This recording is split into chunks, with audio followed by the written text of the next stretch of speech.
नमस्ते दोस्तों। अपना यूएस में आपका स्वागत है। आज 5 मार्च की कुछ ज़रूरी खबरें हैं जो अमेरिका में रहने वाले हम सभी के लिए जाननी ज़रूरी हैं। आज संग्राम, चुनाव और वीज़ा से जुड़ी अहम खबरें हैं।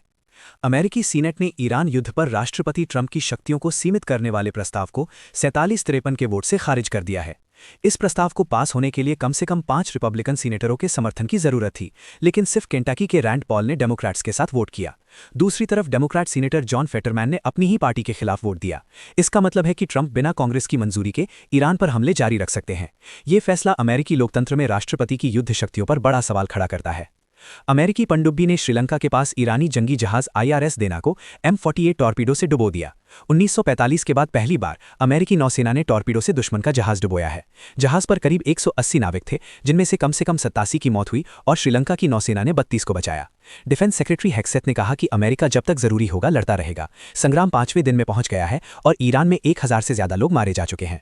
टेक्सास और नॉर्थ कैरोलिना की प्राइमरी के नतीजे आ गए हैं। टेक्सास में रिपब्लिकन सीनेट रेस में 4 बार के सीनेटर जॉन कॉर्निन और अटॉर्नी जनरल केन पैक्सटन में से किसी को बहुमत नहीं मिला, इसलिए मई में रन ऑफ होगा। डेमोक्रेट साइड में जेम्स तलारिको बिल जास्मिन क्रॉकेट को हराया। नॉर्थ कैरोलिना में पूर्व गवर्नर रॉय कूपर ने डेमोक्रेटिक सीनेट नॉमिनेशन जीता और रिपब्लिकन साइड में माइकल वॉटली को नॉमिनेशन मिला। भारतीय कम्युनिटी के लिए बहुत जरूरी खबर है। H1B वीजा रजिस्ट्रेशन 4 मार्च से 19 मार्च तक खुला है।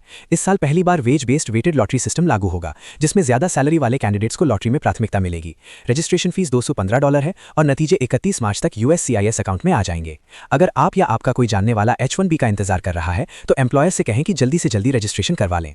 अमेरिका में गैस की कीमतें एक दिन में 11 सेंट बढ़ गईं, जो पिछले 3 साल का सबसे बड़ा उछाल है। अभी औसत कीमत $3.11 प्रति गैलन है और विश्लेषकों का कहना है कि आने वाले हफ्तों में ये $3.25 से $3.50 तक जा सकती है। सबसे बड़ी वजह है हुर्मुज़ जलडमरू मध्य का बंद होना, जहां से दुनिया के 20% तेल की सप्लाई होती है।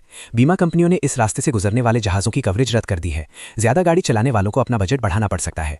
सऊदी अरब की राजधानी रियाद में अमेरिकी दूतावास पर ईरानी ड्रोन से हमला हुआ। 2 ड्रोन दूतावास की इमारत से टकराए, जिससे छोटी आग लगी, लेकिन कोई हताहत नहीं हुआ। ईरान ने धमकी दी है कि अगर अमेरिका हमले बंद नहीं करता तो वो पूरे मिडिल ईस्ट के आर्थिक केंद्रों को निशाना बनाएगा।